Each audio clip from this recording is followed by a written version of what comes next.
আমার স্ক্রিন কি দেখা যাচ্ছে? হ্যাঁ স্যার। জি স্যার। গতদিন আমরা খুবই বেসিক কিছু লেভেলে ছিলাম, আমরা ওটার উপরে আজকে আবার শুরু করব।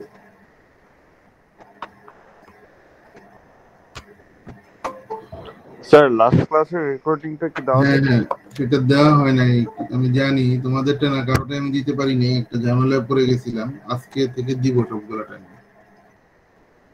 আগেরটাও দিয়ে দেওয়া হবে। তো আমরা যদি চিন্তা করি যে ফাইনাইট অটোমাটা বা থিওরি অফ কম্পিউটেশনের অ্যাপ্লিকেশন এরিয়া কোনগুলা, যেমন একটা বড় অ্যাপ্লিকেশন এরিয়া হচ্ছে এর ক্ষেত্রে তোমার ওই আমরা যেটা বলি যে আমরা কি দেখি যে যখন আমরা একটা প্রোগ্রামিং করি, কোনো একটা সোর্স কোড ডেভেলপ করি, তখন কি হয় যে এডিটরে যখন কোড লিখি তখন দেখা যাচ্ছে যে কোনো একটা ভুল করলে মার্ক মানে মানে এডিটরের ভিতরেই একটা এডিশনাল একটা মার্ক আসে কোডের ভিতরে, এবং আমরা বুঝতে পারি যে আমাদের এখানে আইদার কোনো সিনট্যাকটিক্যাল এরর বা অন্য কোনো ভুল হয়েছে, তাই না? ধরো আমি এটা লিখলাম, কথার কথা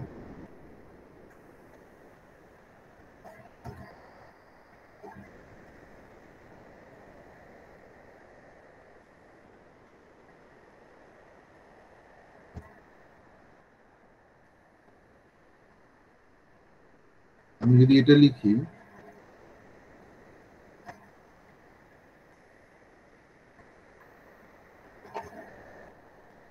এখানে এটা ভুল নয়। আমরা যা নরমালি কোনটা লিখলে ঠিক হতো, আমরা যদি সি কোড বা জাভা কোড চিন্তা করি, তাহলে আমরা যদি লিখতাম ইন্টিজার এ, এটা ছিল একটা রাইট স্টেটমেন্ট, কিন্তু এটা কি একটা ভুল না? জি স্যার। এরকম কোনো কিছু আছে সিতে? না স্যার। এখন এই ভুলটা কিভাবে ধরা পড়ে? আমরা দেখি যে শুরুতেই আমরা যখন যে কোনো এডিটরে করি তখন নিচে এরকম একটা লাল দাগ আসে, আননোন কিওয়ার্ড বা এরকম একটা ওয়ার্নিং আসে, তাই না? তো এটা কিভাবে সম্ভব হয়? এটা হচ্ছে যে সম্ভব হয় হচ্ছে লেক্সিক্যাল অ্যানালাইজারের কারণে। লেক্সিক্যাল, সে যেটা করে আমার একটা প্রোগ্রামের ভিতরে প্রত্যেকটা ওয়ার্ডকে পিক করে দেখে যে সেটা কি কোনো ভ্যালিড ওয়ার্ড কিনা। ওই যে আমরা বলছিলাম না যে ল্যাঙ্গুয়েজ, আগের দিন একটা কথা বলছিলাম,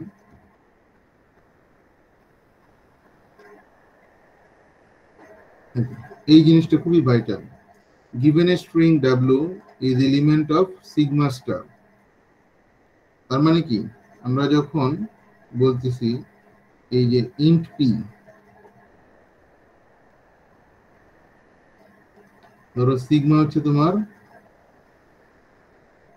এ থেকে জেড, তাহলে তো এখান থেকেই নেওয়া একটা শব্দ, তাই না, বা একটা ওয়ার্ড।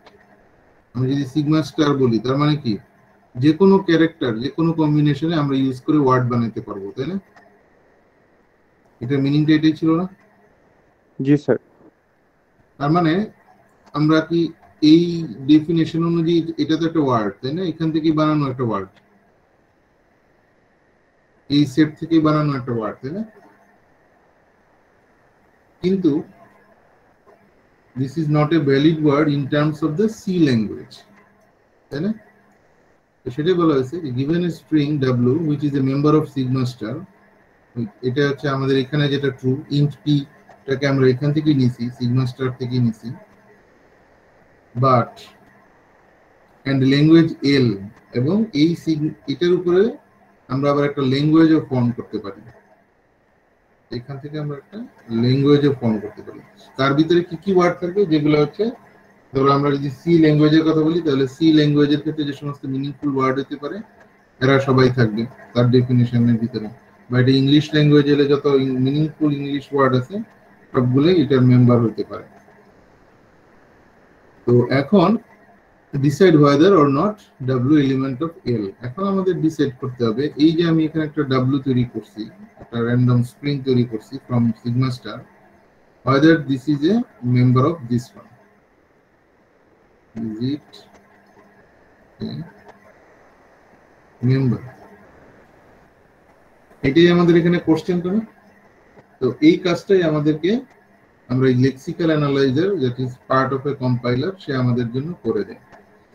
তো সে এই রুলগুলো প্রয়োগ করে দেখে যে ঠিক আছে যে কোন ওয়ার্ডটা সিগমা স্টার থেকে আসছে ভালো কথা, কিন্তু নট এ মেম্বার অফ এল বা ল্যাঙ্গুয়েজ, তখন সে সেটাকে মার্ক করে দেয় নট এ ভ্যালিড কিওয়ার্ড, এরকম একটা কথা বলে। ক্লিয়ার সবার কাছে? জি স্যার। এই যে আমরা সহজেই অনুমান করতে পারি যে এই যে বিষয়গুলো নিয়ে আমরা আলোচনা করতেছি সব মানে খুব রেগুলার কেসেই ব্যবহার হচ্ছে, আমাদের রেগুলার যে কোনো প্রোগ্রামিং এনভায়রনমেন্টেই সেটা ব্যবহার হচ্ছে। তারপর এখানে আরো বেশ কিছু অ্যাপ্লিকেশনের কথা বলা আছে, যেমন সফটওয়্যার ডিজিটাল সার্কিটের বিহেভিয়ার চেকিং, তারপরে হচ্ছে যে বড় টেক্সট বা প্যাটার্ন ম্যাচিং বা প্যাটার্ন ফাইন্ডিং, এই সমস্ত অনেক ক্ষেত্রেই ফাইনাইট অটোমাটার ব্যবহার আছে। তো আমাদের মেইন এসেন্স হচ্ছে আমরা যেটা প্রথম ক্লাসে একটু বলছিলাম যে রিয়েল লাইফে কি হয় যে কোনো একটা সিস্টেম নানা রকম স্টেটের মধ্যে দিয়ে যায়। যেমন আমরা এলিভেটর বা লিফটের উদাহরণ দিছিলাম, যেখানে একটা সময় লিফটটা আপওয়ার্ড মুভমেন্ট করতেছে, তখন আমরা ডাউন সুইচ দিলেও সেই লিফটটা থামবে না। আবার একই সময় আবার অন্য একটা সময় যেটা ডাউনওয়ার্ড মুভমেন্ট করতেছে, তখন আপ সুইচ দিলে থামবে না। তো এই জিনিসগুলোকে, এই সার্কেলগুলোকে আমরা রিপ্রেজেন্ট করতেছি অ্যাজ স্টেট, যে একটা সিস্টেম বা প্রোগ্রাম বিভিন্ন রকম স্টেটে থাকতে পারে এবং ওই স্টেটে সে সার্টেন ইনপুটই কেবলমাত্র গ্রহণ করে। যেমন আমরা বলতেছিলাম যে যখন একটা লিফট উপরে ওঠে তখন নিচের দিকে যাওয়ার ইনপুট সে নিবে না। তার মানে প্রত্যেক আমাদের ডিস্টিংগুইশ করতে হবে যে একটা সিস্টেম নানা রকম স্টেটে থাকতে পারে এবং এক একটা স্টেটে বিভিন্ন ধরনের ইনপুটের উপরে তার বিভিন্ন ধরনের অ্যাকশন থাকতে পারে বা বিভিন্ন ধরনের মুভমেন্ট পাওয়া যেতে পারে। যেমন আমরা এটা বলতে পারি, ধরলাম এটা হচ্ছে একটা স্টেটে আছে,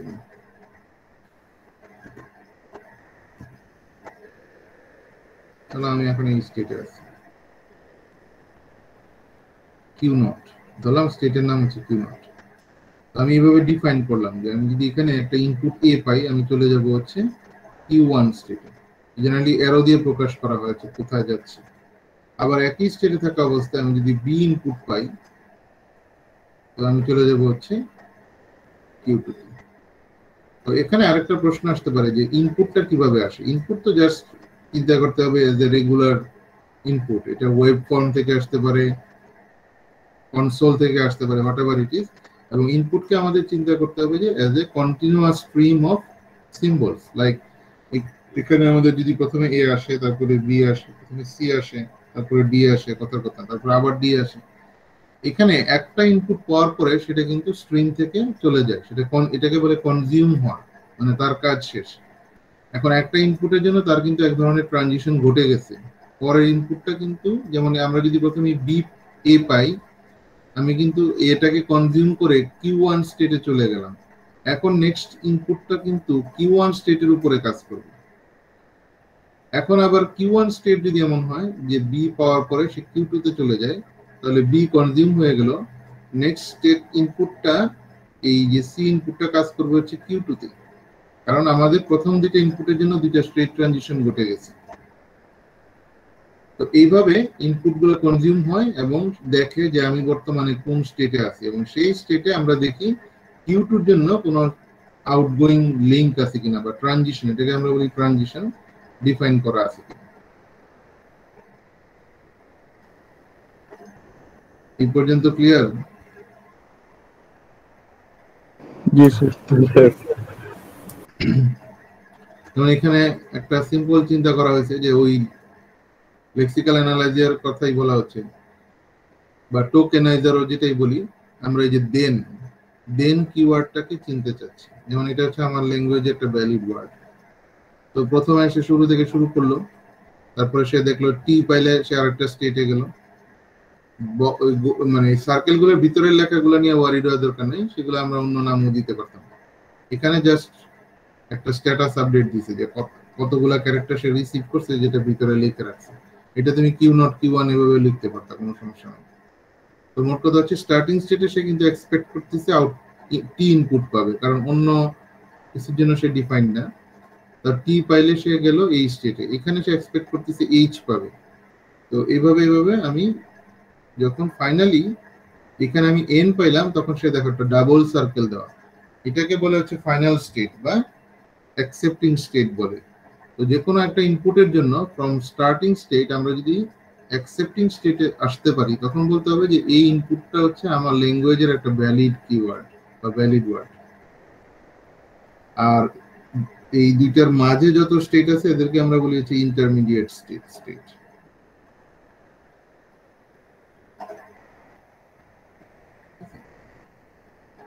আমরা একটু প্রসিড করি, আরো एग्जांपल থাকবে সামনে।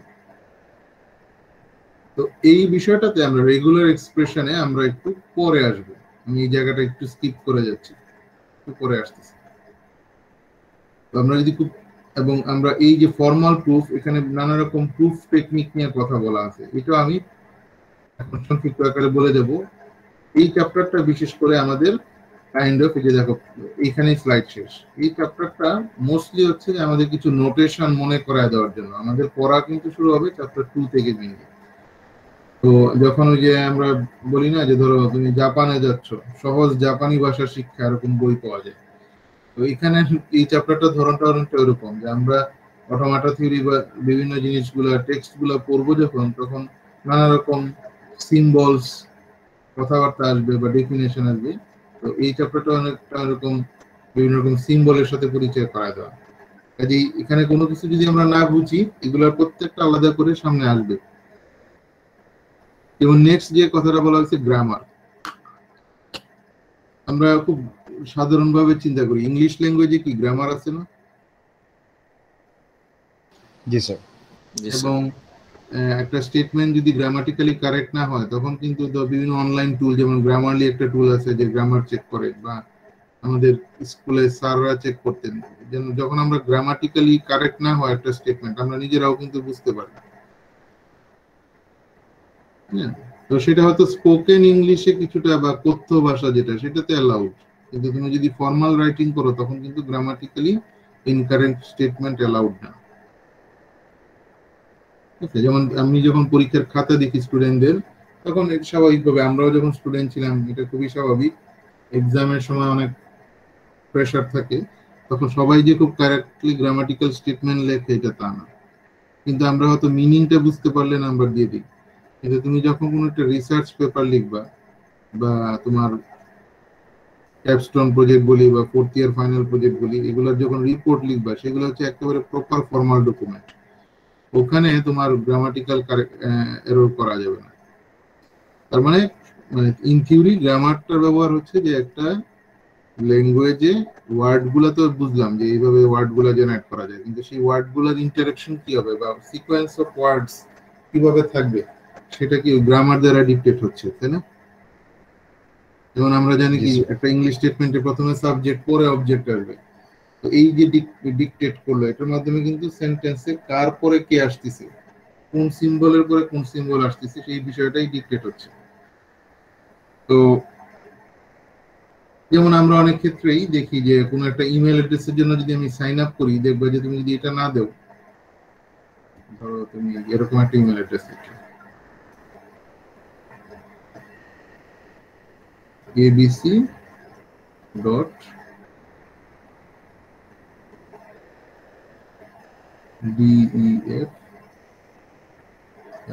এই পর্যন্ত শুধু লিখে রেখে দিলাম, তাহলে দেখবে কি রং ইমেল অ্যাড্রেস এরকম একটা কিছু আসছে, তাই না? কিন্তু আমি যদি just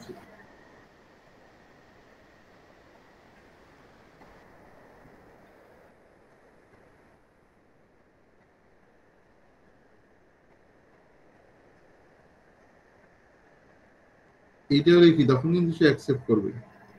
even if this is not a valid email address. কারণ কি যে সে তার ফরম্যাটটা ঠিক পাইছে, আমরা সে ওই যে গ্রামার ইউজ করে চেক করতেছি যে ফরম্যাটটা ঠিক আছে কিনা, যে @ আছে এবং তার আগে পরে কিছু আছে কিনা, এবং এটার পরেও একটা ডট হয়তো সে চেক করবে যে অ্যাটলিস্ট একটা ডট আছে কিনা। তো আমরা এই ফরম্যাটগুলো কিন্তু বিভিন্ন অনলাইন সার্ভিস চেক করে, যে দেখে যে এই ফরম্যাটে না দিলে পরে আমাদেরকে মেসেজ দেয় যে ইমেল অ্যাড্রেস ইজ ইনকারেক্ট বা নট এ ভ্যালিড অ্যাড্রেস এসে। তো এইগুলো আসলে এই ধরনের এক্সপ্রেশন দিয়ে করা হয়, রেগুলার এক্সপ্রেশন। রেগুলার এক্সপ্রেশন আমাদের চ্যাপ্টার 3 অ্যাকচুয়ালি পুরো চ্যাপ্টারই আছে এটার জন্য। খুব সংক্ষেপে বলি, রেগুলার এক্সপ্রেশন আমাদেরকে এই প্যাটার্নটা ডেভেলপ করতে হেল্প করে। আমরা একটা এক্সাম্পলে যাই। আমাদের নর্থ সাউথের আইডি কি কোনো সুনির্দিষ্ট প্যাটার্ন আছে, মানে কোনো মিনিং আছে যে তোমাদের যে স্টুডেন্ট আইডিটা আছে সেটা ফার্স্ট নেম লাস্ট নেম এর মাঝখানে ডট থাকবে, একটা @ থাকবে, দেন northsouth.edu থাকবে। ফার্স্ট নেম পরে লাস্ট নেম, মানে শুরুটা কি হয় ফার্স্ট নেম দিয়ে না লাস্ট নেম দিয়ে? ফার্স্ট নেম দিয়ে দেন ডট দেন লাস্ট নেম, তারপরে @northsouth.edu। আরেকটা আমি বলতেছি যে তোমাদের যে স্টুডেন্ট আইডি আছে সেটার নিশ্চয়ই কোনো সার্টেন ফরম্যাট আছে। Yes sir.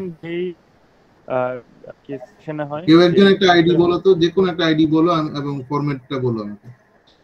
Sir for suppose আমি 181 সেমিস্টার অ্যাডমিশন নিয়েছি, দ্যাটস ওয়াই স্যার আমার আইডি ফার্স্টে আসবে হচ্ছে 181। না, তোমার আইডিটা আগে পুরোটা বলো, যে কোনো একজন। 181 244 7042। তো এর ভিতরে প্রথম দুইটা ওয়ার্ড কি 2018 তে এডমিশন এই জন্য? জি স্যার 2018 স্যার এই যে ফার্স্ট সেমিস্টার হচ্ছে এই যে স্প্রিং দেখে প্রথম তিনটা ওয়ার্ড, তিনটা স্যার। বুঝতে পারছি। 18 তে ফার্স্ট সেমিস্টার ছিল, এটা বুঝাচ্ছে তাই তো? জি স্যার। আর 04 হচ্ছে স্যার সিএসসি কি ইসের জন্য, কম্পিউটার সায়েন্স ডিপার্টমেন্টের জন্য। কোনটা 244 পুরোটা? না স্যার লাস্টের তিন স্যার 042। ঠিক আছে।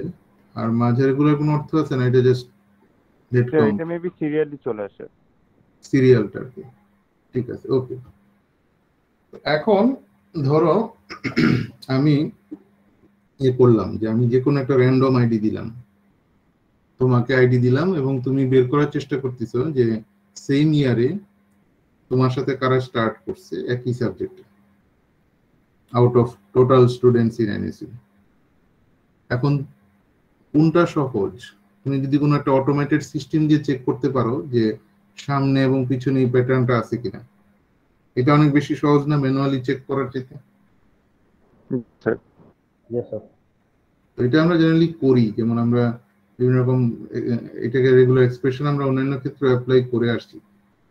তো এখানে তো এমন হতে পারে, তার মানে ঘটনাটা হচ্ছে এরকম একটা, প্রথমে 181 তুমি খুঁজবা যে 181 আছে, এটা থাকতেই হবে তোমার রিকোয়ারমেন্ট, এবং লাস্টে 042 থাকতে হবে। আর এখানে কতগুলো দেখো, 5টা ডিজিট, তাই না? সরি 4টা ডিজিট। তো এখানে প্রতিটা পজিশন আমরা ধরে নিচ্ছি এরকম, আমি এই নোটেশনগুলো পরে দিয়ে আরো ক্লিয়ার করবো। জাস্ট 1 থেকে 9, তার মানে এটা হচ্ছে একটা পজিশন, এখানে 1 থেকে 9 আসতে পারে। এখানে একটা পজিশন, এখানে 1 থেকে 9 আসতে পারে। এখানে একটা পজিশন 1 থেকে 9 আসতে পারে। এটা একটা রেগুলার এক্সপ্রেশন হয়ে গেল। এখন কিন্তু আমি সবার অ্যাড্রেস লিখে ফেললাম। এখানে ছিল শুধু একজন স্টুডেন্টের আইডি, এখন কিন্তু এখানে তার সাথে ক্লাস শুরু করতে এনএসইউতে এবং একই সাবজেক্টে ক্লাস শুরু করতে এমন সমস্ত স্টুডেন্টের আইডি এখানে লেখা হয়ে গেল।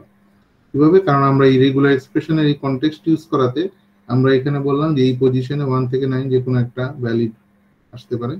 এই পজিশনে 1 থেকে 9, তার মানে আমাদের এই 4টা পজিশনে যত কম্বিনেশন সম্ভব সেটা কিন্তু আমরা এটার মাধ্যমে প্রকাশ করে ফেললাম। ক্লিয়ার সবার কাছে?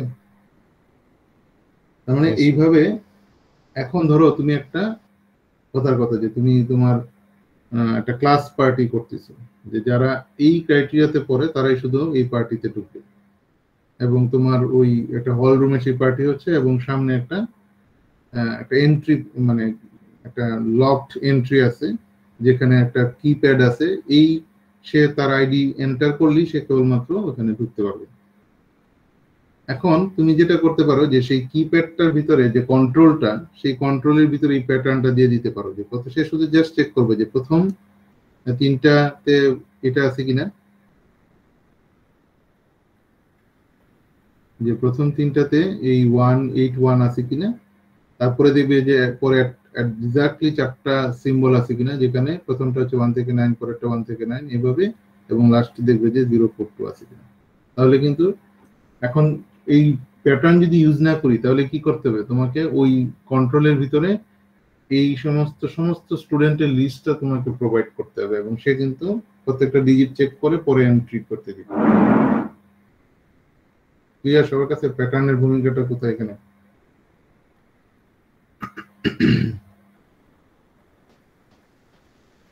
তারপরে আমরা বলতে পারি এরকম যে একটা ইমেল অ্যাড্রেস হতে পারে এরকম এ থেকে জেড।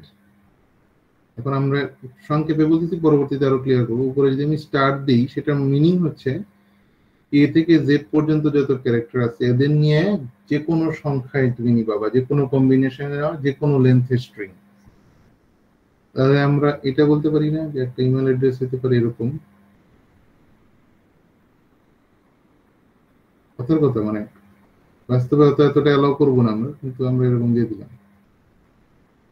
তাহলে জাস্ট এই প্যাটার্নটা দিয়ে দিলাম আমি আমার ওই ওয়েব ফর্মের কাছে, যে এইটা ম্যাচ করে দেখো, এটা যদি না হয় তাহলে মেসেজ দিবা যে রং ইমেল অ্যাড্রেস। তাহলে সেখানে কিন্তু আমার সম্পূর্ণ যত ইউজার সেটা লিস্ট কখনোই আমরা দিতে চাই না, আমরা এরকম প্যাটার্ন গুলো ইউজ করি to identify who are valid users. বুঝতে পারছো? জি স্যার। স্যার এখানে তো আমরা জাস্ট প্যাটার্ন ভ্যালিডিটি দেখছি, তাই না? মানে যেটা হচ্ছে যে আমরা আসলে প্যাটার্ন ভ্যালিডিটি কি, মানে প্রশ্নটা হচ্ছে এরকম যে আমরা অনেকগুলো জিনিস ম্যাচ করতে চাচ্ছি, এখন সবার নাম একবারে লিখবো না বা লিখাটা কাম্বারসাম, তখন আমরা একটা তাদের রিপ্রেজেন্টেটিভ একটা প্যাটার্ন দিয়ে দিই, যেটা আমরা যাদের সাথে ম্যাচ করতে চাই এদের সবাইকে এই প্যাটার্ন দ্বারা আমরা যাতে রিপ্রেজেন্ট করতে পারি, তখন সেই প্যাটার্নটা ম্যাচ করলেই বুঝে যাবে যে আমাদের ওদের সবার সাথেই ম্যাচ করছে। বুঝতে পারছি স্যার। এটার সব স্যার স্টার্ট দিয়ে কি শুধু স্ট্রিং, মানে স্টার্ট দিয়ে কি স্ট্রিং বোঝানো হচ্ছে এই জায়গায়? না না, এটা আমি একটু এখানে আরেকটু ব্যাখ্যা করি। যখন আমি একটা জায়গা, এটা হচ্ছে ক্লিন ক্লোজার, এটা মানে আমি ইচ্ছা করি যে এই জিনিসটাকে মানে এক্সাম্পল ওয়েতে দেখাচ্ছি, ফর্মাল ডেফিনেশনটাতে আসতেছিলাম না, কারণ প্রথম দিকে অনেক সময় ডেফিনেশন বোঝা যায় না। আমি যদি কোনো কিছুর উপরে স্টার্ট দিই, সেটা মিন করে 0 or more in count। তার মানে আমরা যদি বলি 0 স্টার, সেটা মিন করে কোনো এমটি থাকতে পারে, বা যেটাকে আমরা অনেক ক্ষেত্রে অ্যাপসিলন বলি, একটা 0 থাকতে পারে, দুইটা 0 থাকতে পারে, এইভাবে জিরোর যে কম্বিনেশন সেটা ইনফাইনাইট সংখ্যক হতে পারে। তার মানে স্যার নালও অ্যালাউ করবে, রাইট? নাল না, নাল তো অন্য জিনিস। মানে নাল বলতে এখানে কি বোঝাচ্ছ, যে এমটিটা বোঝাচ্ছ? জি স্যার, জি স্যার। হ্যাঁ হ্যাঁ, এটা এমটি স্ট্রিং। মানে এমটি স্ট্রিং বলতে বোঝাচ্ছে যে আমি যদি এটাকে জিরো সংখ্যক জিরো নেই, তার মানে কি কোনো জিরোই নিলাম না, জি স্যার। তো সেইটাকে এমটি স্ট্রিং বলা হয়। তো যখনই স্টার সিম্বলটা আমরা ইউজ করি, তখন আসলে এই এপসিলনের অস্তিত্বটা সেখান থেকেই আসে, কারণ এপসিলন মিন করে হচ্ছে স্টারের জিরো কাউন্টটা, আর জিরোর চাইতে বেশি কাউন্ট গুলা এডিশনাল স্ট্রিং গুলা জেনারেট করবে। তো স্যার যদি এমটি স্ট্রিংটা কনসিডার করি, তাহলে তো ইমেল অ্যাড্রেসের যে প্যাটার্নটা ওটা ভ্যালিড না, তাই না? হ্যাঁ, সেটাই আমি বলতেছি যে এখানে হয়তো ভ্যালিড না, আমি জাস্ট একটা এক্সাম্পল দিছি। জি স্যার। সেখানে হয়তো মানে আমি এর করি নেই, আমি তোমাকে একদম আমরা আইডিয়াটা বোঝার চেষ্টা করতেছি। আবার আরেকটা এক্সাম্পল দিই স্টার কিভাবে ফর্ম হয়। যে জিনিসটা কি, যে আমরা যদি যে কম্বিনেশনটার উপরে স্টারটা দিই, সেটাকে আমরা রিপিট করি। আমরা যদি বলি যে 0 1 হোল স্টার, তার মানে এখানে তোমাকে এটাকে একটা ইউনিট হিসেবে চিন্তা করতে হবে, যে একে তুমি আইদার 0 সংখ্যক বার নিবা, বা একবার নিবা বা দুইবার নিবা, এদের নিয়ে এদের দ্বারা ফর্ম করা যে কোনো ওয়ার্ড। তো আমি যদি 0 সংখ্যক বার নিই তাহলে সেটা কি এপসাইলন হবে। এই পুরো জিনিসটাকে যদি আমি একটা ইউনিট হিসেবে চিন্তা করি, তবে একবার নিই তাহলে সেটা হবে কি 01। আমি যদি এটাকে দুইবার নিই তাহলে কি হবে 01 01। এখন এটার ভিতরে একটা সিমেট্রি দেখা যাচ্ছে দুইবার, মানে এখানে কিন্তু মানে কোন 01টা আগে নিছি সেটা ইম্পর্টেন্ট না, মোট কথা হচ্ছে 01টাকে আমরা দুইবার নিছি, সেটা এখানে বোঝাও যাচ্ছে না কোনটা আগে পরে। আবার আমি যদি এটাকে 3বার নিই তাহলে কি হবে 01 01 01, মানে এটা বড় হতে থাকে। তাহলে এই অপশনটা হচ্ছে পজিটিভ ইনফিনিটি পর্যন্ত, আমি এতবার, এটা কোনো লিমিট নেই, এটা তো কোন স্টার আছে। এবং এটারই আরেকটা মানে বলা যায় যে ক্লোজ আরেকটা ভার্সন আছে, সেটাকে আমরা বলি প্লাস। উপরে যদি প্লাস থাকে সেম এজ এটা, জাস্ট প্লাসের ক্ষেত্রে আমার শুধুমাত্র বাদ যাবে হচ্ছে এপসাইলন ভার্সনটা বাদ যাবে। মানে যেখানে আমরা বলতেছি যে 0 কাউন্ট যেটা, সেটা আমরা বাদ দিব। ওর ক্ষেত্রে সবই হবে শুধুমাত্র অ্যাকসেপ্ট, এটা বাদ যাবে, আর বাকি সবগুলাই হবে। এবং ইনফিনিট পর্যন্তই তার পসিবিলিটি।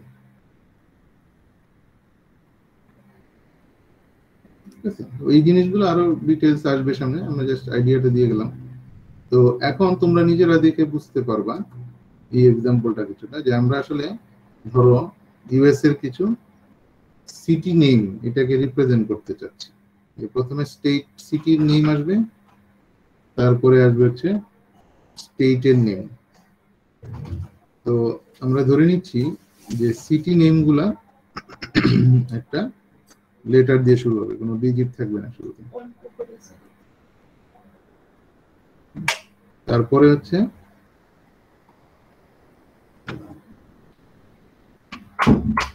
এখানে আমি তো এখানে বলতেছি যে দেখো প্রথমে এ থেকে জেড, মানে ক্যাপিটাল ওয়ার্ড, এ থেকে জেড পর্যন্ত যে কোনো একটা লেটার এখানে আসবে, এবং তার উপরে কিন্তু স্টারটার কিছু নাই।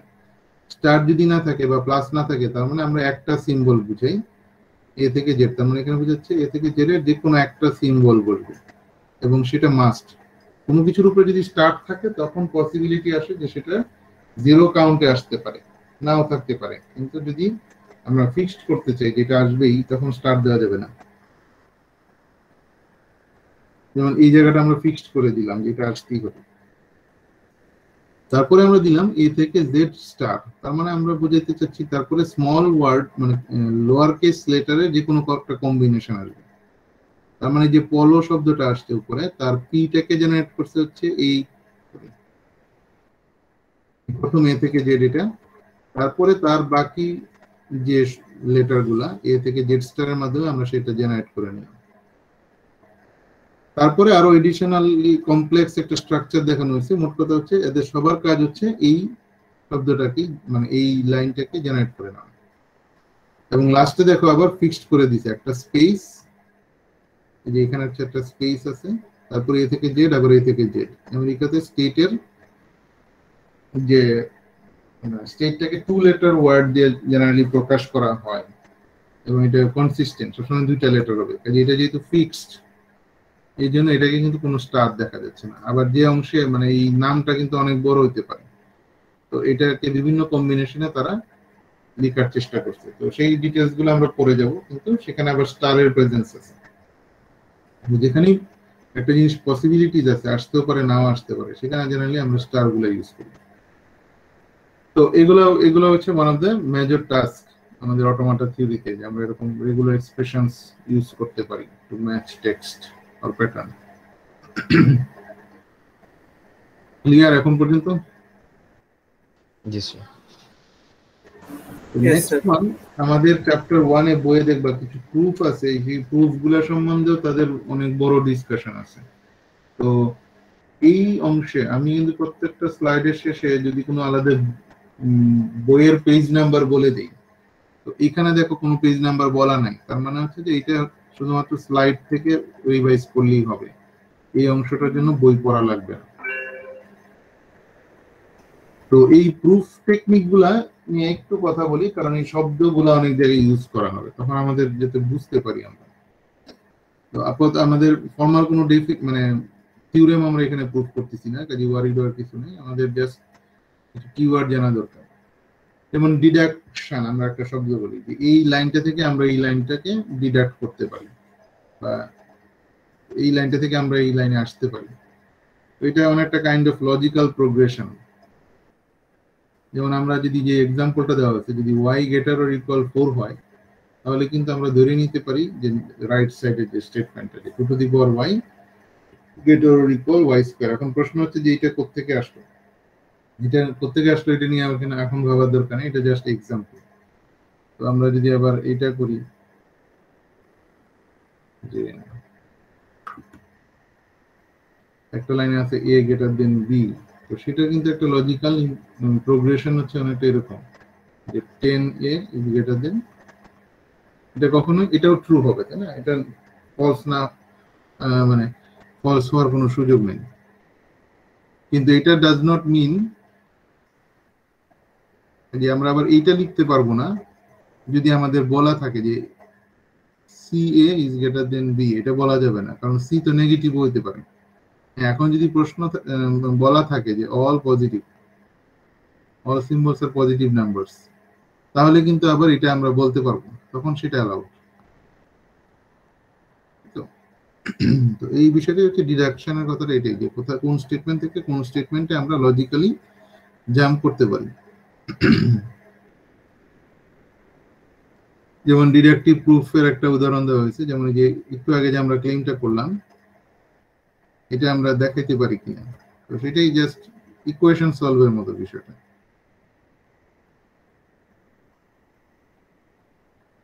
যেমন x be any number which is obtained by adding the squares of 4 positive integers. তো x এর ডেফিনিশন আমরা দিলাম এইভাবে, যে x equal to a square plus b square plus c square plus d square। এখন আমাদের ক্লেমটা কি, যে ক্লেমটা হচ্ছে এরকম, given x and assuming that claim 1 is true, prove that 2 to the power x greater or equal x square। আমরা এখানে আমরা y এর জায়গায় জাস্ট x বসে সেটা প্রুভ করতে যাচ্ছি। তো এখানে জাস্ট প্রুফটা আমরা দেখি যে কি দেওয়া আছে, যে দেওয়া আছে আবার এটা যে কনস্ট্যান্ট গুলো দেওয়া আছে যে a b c এদের সবার ভ্যালু at least 1 বা তার চাইতে বড়, তাহলে এদের স্কয়ারের ভ্যালু গুলো কি at least 1 বা তার চাইতে বড়, তাহলে এদের যে সামেশন সেটা অবশ্যই কি 4 এর 4 বা তার থেকে বড়। তার মানে বাকিটা আমরা এখন বলতে পারি। তো এই যে ডিডাকশন করতেছি based on some given inputs and known facts, এটাই আমরা বলতেছি ডিডাকটিভ প্রুফ। তো এটা হচ্ছে ক্লাসিক্যাল আমাদের যে থিওরেম প্রুফ করি, বা আমরা ম্যাথমেটিক্সে from one line to another line progress করি, বা আমরা যখন প্রোগ্রামিং করি তখন অ্যালজেব্রিক এক্সপ্রেশন যেটা, সেখানে যখন আমাদের যে মুভমেন্টটা হয় বা প্রোগ্রেশন, সেটার সাথে এটা যথেষ্ট মিল পাওয়া যায়। তো এই যে অ্যারো চিহ্নটাকে আমরা কি বলি, ইমপ্লাইজ, তাই না? কিন্তু ইকুয়াল সাইন না, এটা মিন করে যে এই লাইন থেকে এই লাইনে আমরা যেতে পারি, এটা গিভেন থাকলে আমরা এটা ধরে নিতে পারি। এই সাইনটাকে আমরা বলি হচ্ছে ইমপ্লাইজ।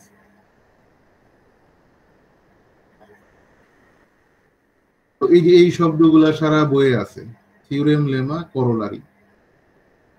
তো থিওরেম জেনারেলি কি একটা মেজর রেজাল্ট, মানে সহজ কথা যে একটা বড় ক্লেম যেটা, বা যেটা সেটাকে আমরা থিওরেম বলি। এবং ইন্টারমিডিয়েট রেজাল্ট বা একটা সাব একটা পার্ট, সেটাকে আমরা জেনারেলি বলি হচ্ছে লেমা। আর করোলারি কোনটাকে বলতেছি, যে যেটা হচ্ছে একটা অলরেডি প্রুভেন রেজাল্ট থেকে আমি ডিডাক্ট করতেছি বা ক্লেম করতেছি, সেটা হচ্ছে করোলারি। এখন প্রশ্ন হচ্ছে যে এইগুলার অনেক ক্ষেত্রেই এটার বাউন্ডারিটা বের করা কঠিন হবে, যেটা থিওরেম সেটাই তোমার কাছে হয়তো করোলারি নামে হবে, এবং সেটাতে কোনো দোষের কিছু নেই।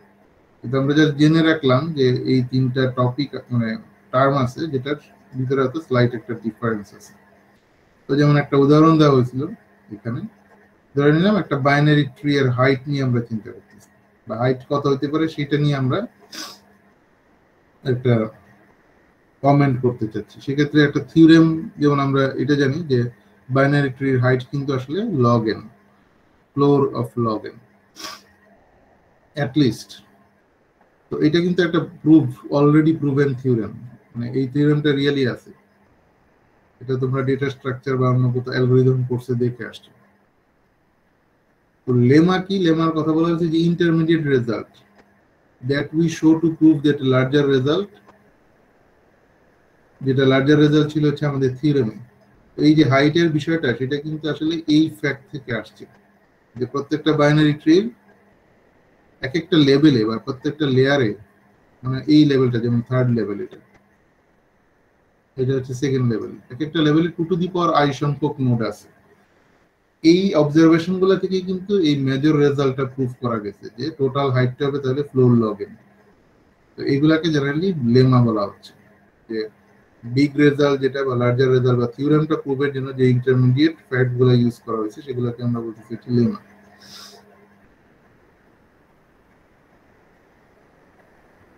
আর করোলারি হচ্ছে the result that follows from an already proven result।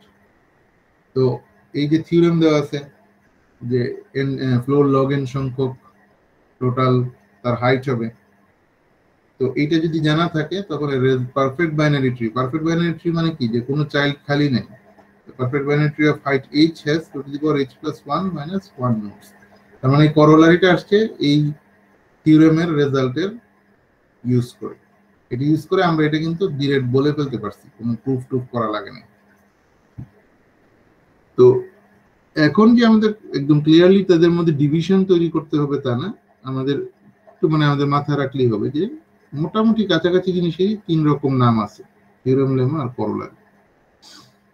তো যেটা আমরা বলতেছিলাম যে এই কোর্সে বই পড়ার সময় আমাদের এই টার্মগুলো তো ইউজ করব আমরা, সেগুলাই আমরা মেইনলি এই লেকচার 1 এ সেটার ইন্ট্রোডাকশন হচ্ছে। এই সিম্বলগুলো তো আমি নিশ্চিত যে তোমরা দেখে আসছো, তাই না? জি স্যার। ডিসক্রিট ম্যাথমেটিক্স দেখে আসছো না? Yes, এটা হচ্ছে ফর অল, মানে কোন একটা সেটের সবাইকে যদি রিপ্রেজেন্ট করতে চাই।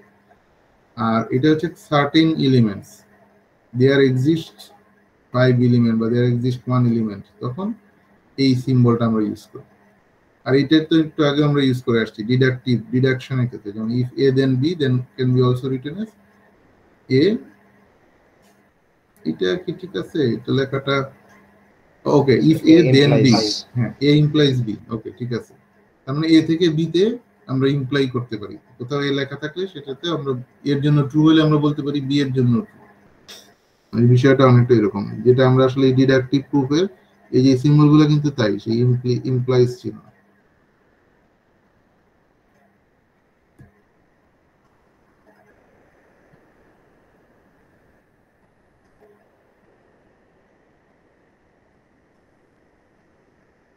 তো এই প্রুফটা তো আমরা অনেকবার করে আসছি, তাই না? প্রুফ বাই কন্ট্রাডিকশন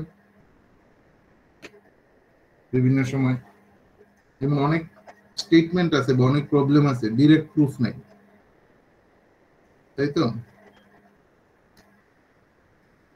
কিন্তু সেখানে আমরা কি করি, যে কন্ট্রাডিক্ট করি, যেমন মানে কোন একটা ব্যাড এক্সাম্পল বের করি বা সার্টেন এক্সাম্পল বের করি যেটা সেটা শর্ত মানে না, তখন আমরা সেটাকে কি বলবো, প্রুফ বাই কন্ট্রাডিকশন। ঠিক আছে? যেমন ধরো আমরা কথার কথা যে আমরা সরকারের পক্ষ থেকে যে সমস্ত বাড়িতে কোভিড পেশেন্ট আছে সেগুলোকে লকডাউন করা হবে।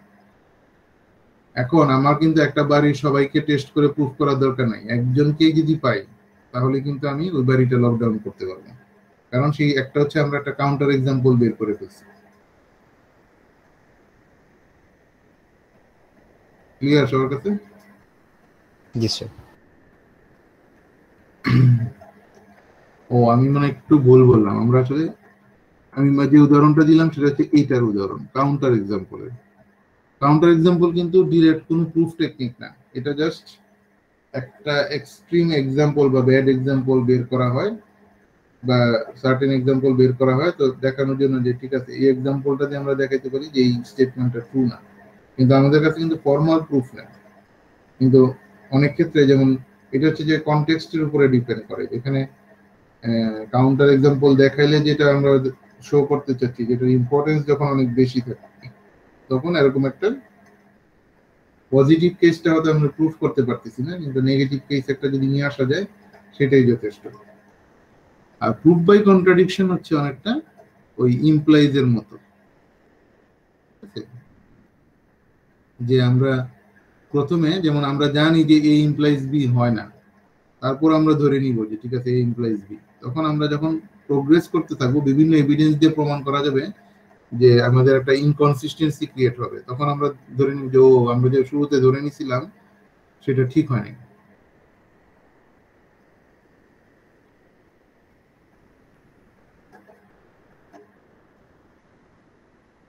একই সাথে সাথে আমরা ইন্ডাকটিভ স্টেটমেন্টের সাথে পরিচিত, প্রুফ বাই ইন্ডাকশন, যেটা সবচেয়ে বেশি করা হবে এই বইয়ে, যেটা বেসিস কেস থাকে, যেটা হয়তো সার্টেন এক বা দুইটা কেসের জন্য ট্রু।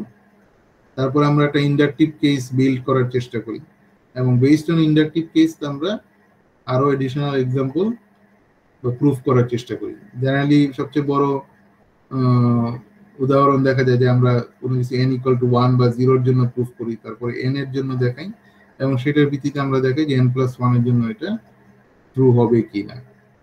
এগুলা some of the basic steps of inductive based proof.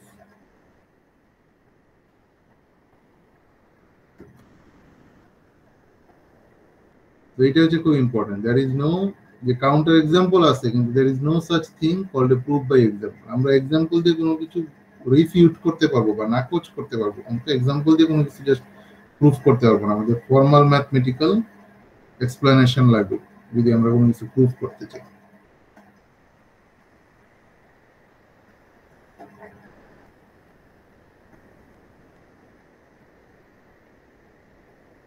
এই স্লাইডটা তোমরা জাস্ট নিজেরা রিডিং করে বলো যে ঠিক আছে কিনা। একই জিনিসকে আমরা বিভিন্ন ভাবে বলতে পারি, h implies c বলতে পারি, if h then c বলতে পারি, নোটেশন দিয়ে বলতে পারি c if h, মানে এটাকে আমরা যে if বললেই কিন্তু রাইট সাইডটাকে আগে নিয়ে আসতে হবে।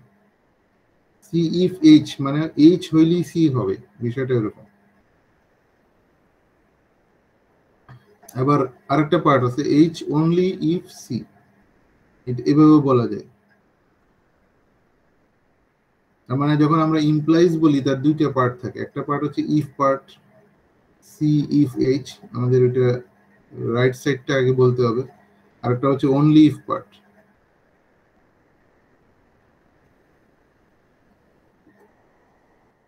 যেমন এটার ক্লাসিক্যাল এ হচ্ছে ইফ এন্ড অনলি ইফ, এইভাবে এই ধরনের একটা স্টেটমেন্ট আমরা দেখতে পাই না অনেক জায়গায়, কিন্তু এই শব্দ মানে এই টেকনিকটা ইউজ করা হয়, ইফ এন্ড অনলি ইফ।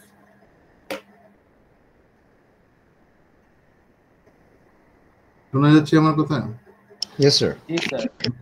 তো এটাকে আমরা জেনারেলি এইভাবে প্রকাশ করি, E I double F B. তো এটা কিন্তু আসলে দুইটা পার্ট আছে। আমরা অনেক সময় বলি, মনে করি যে এটা হচ্ছে একটা সিঙ্গেল স্টেটমেন্ট, মানে মোর, মানে অনেক সময় আমরা ভাবি যে এটা হয়তো সার্টেন, যেখানে নিশ্চয়তা অনেক বেশি, ওই সমস্ত ক্ষেত্রে মনে হয় ইফ এন্ড অনলি ইফ বলা হচ্ছে, তা না। কিন্তু যখনই ইফ এন্ড অনলি ইফ আসে তখন দুইটা পার্ট চলে আসে, দুইটা পার্ট প্রুফ করলেই কেবলমাত্র ইফ এন্ড অনলি ইফ বলা যায়। যেমন আমি যদি বলি A if and only if B, তখন তার একটা ইফ পার্ট আছে যেটা হচ্ছে বি ইমপ্লাইজ এ কিনা, ইফ পার্ট সেটা প্রুফ করে ইফ বি দেন এ। তো সেটা হলো, সেটা হচ্ছে আমাদের ইফ পার্ট। আর অনলি ইফ পার্ট কি, রিভার্সটা, এ ইমপ্লাইজ বি, এটা ট্রু কিনা। তার মানে ইফ এন্ড অনলি ইফ যদি বলতে চাই, এ ইমপ্লাইজ বি এবং বি ইমপ্লাইজ এ, দুটোই আমাদের দেখাইতে হবে। একমাত্র সেই ক্ষেত্রে আমরা ইফ এ ইফ আর অনলি ইফ, ইফ এর অনলি ইফ এই কথাটা বলতে পারবো।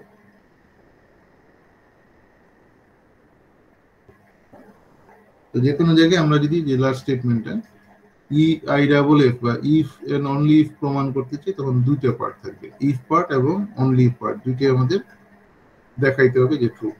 তখনই আমরা কেবলমাত্র আই ডাবল এফ লিখতে পারবো।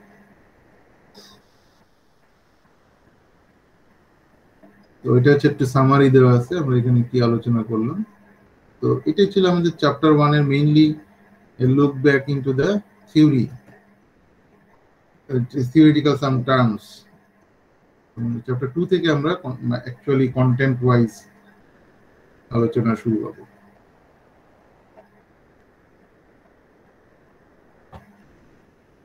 তো আজকে আমাদের ক্লাস এই পর্যন্তই থাকবে। তোমাদের কোনো কোশ্চেন থাকলে করতে পারো।